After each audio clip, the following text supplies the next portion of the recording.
Hello mga friends, good afternoon and welcome back again to my vlog, Magipuhas. Dito na naman kami ngayon sa bukid at unang-una sa lahat po, isa-shout out ko muna or i-greet ko muna si Jane Bagsik ng happy birthday. Happy birthday Jane! Gumawa talaga ako ng video ngayon mga friends para ma-greet ko si Jane Bagsik kasi hindi naman ako araw-araw naggagawa na ng video at pauwi na rin kami sa Ubay mga friends kaya naligo na inyong amiga at yan tulad ng dati dito pa rin kami mga friends at yan malinis na dito sa may mga lagayan ng manok at ganito pala ang ginawa ni asawa kasi ito yan dapat lang kasi ang namin yung lagayan ng mga sisiw.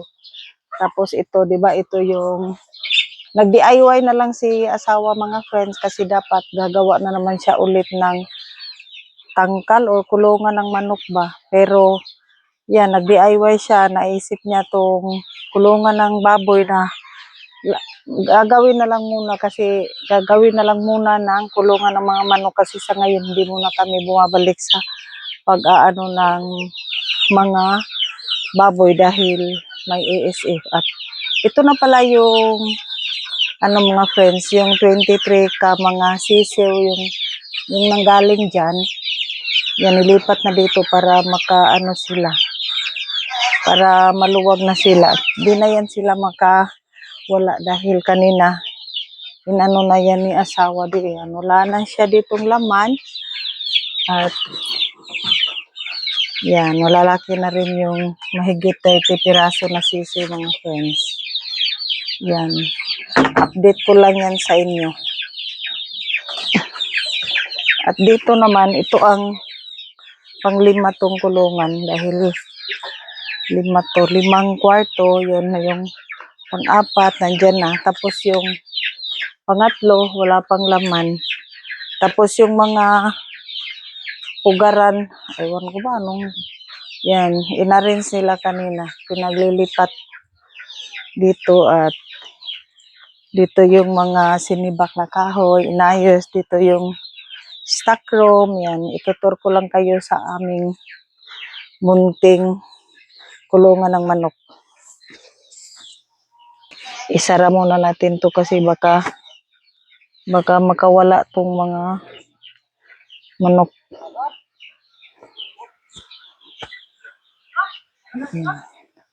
Tinutur ko kayo mga friends habang hinihintay ko si asawa.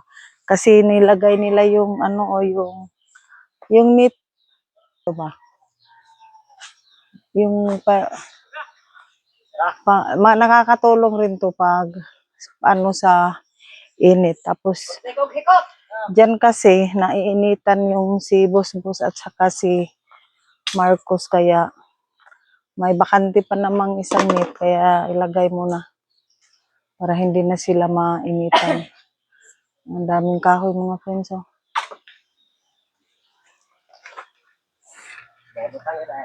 Yan tulog yung ating mga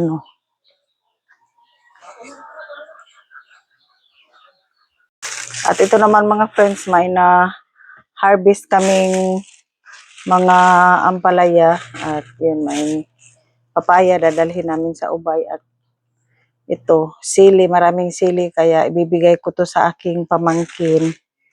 Yan ang dadalhin namin maya-maya. Tapos yung incubator namin mga friends, yan marami na naman siyang laman kasi inipon muna para bultuhan siyang ilagay dito. Kasi napapanood kasi namin sa YouTube mga friends na pag may mga itlog, iipunin muna mga 3 weeks. Tapos, yun, bago isalang dyan para isang harvestan lang at isang anuhan. Yan, di pa sila tapos maglagay. At yun, malinis na rin dyan mga friends kasi nagpa-mower. Yan.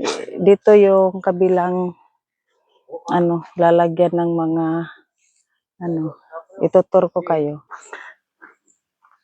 At ito siya, super linis na dito, banda. Yun, may mga bunga na yung yan, malinis na.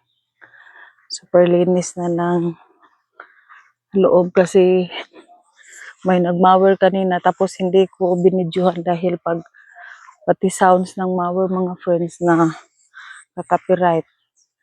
Yan, may aanihin na naman tayong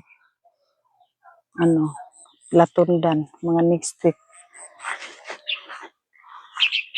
Tingnan nyo. Yan, may mga manok na dyan. Kukunti pa lang yan mga friends dahil kauumpisa nga lang. Tapos iikot ko kayo dito sa may gilid.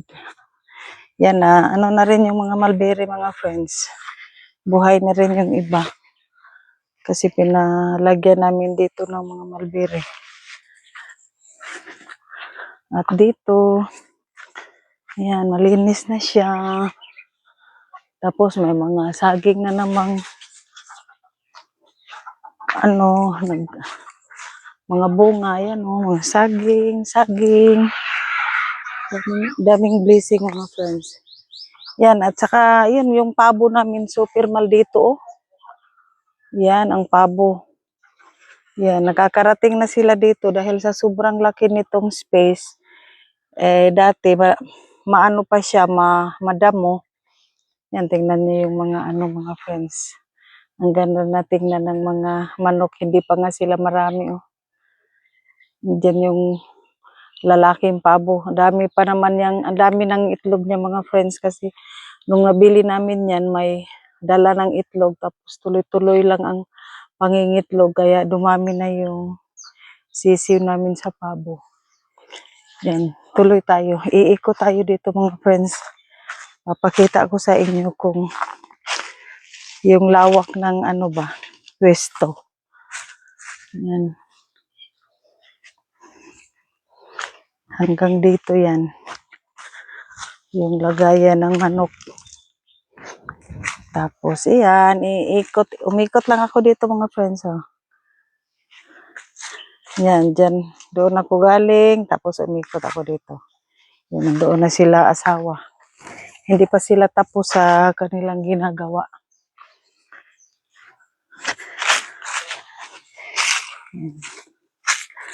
At yan, buhay na rin yung mga tinanim na gabi. Mga Madre de Agua, yan.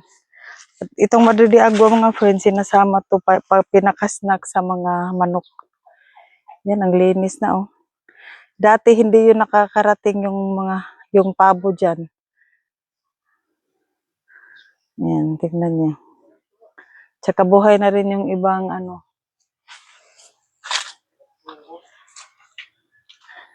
Di pa sila tapos Yan, balik ako dito kasi may ulan. May madadala rin kaming saging sa tapon.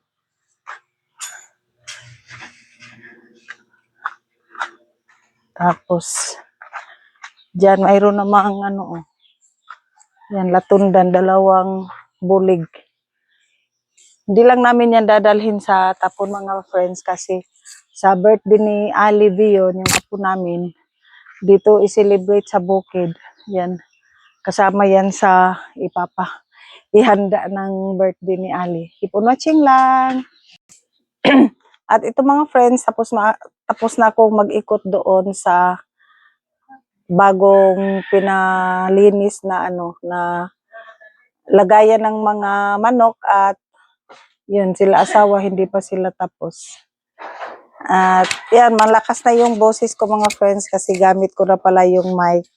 At nung isang araw, nung lakad namin sa Tagbilaran, thank you Lord dahil sa maganda ang mga result ng aking mga laboratories mga friends. Thank you for watching. Bye-bye.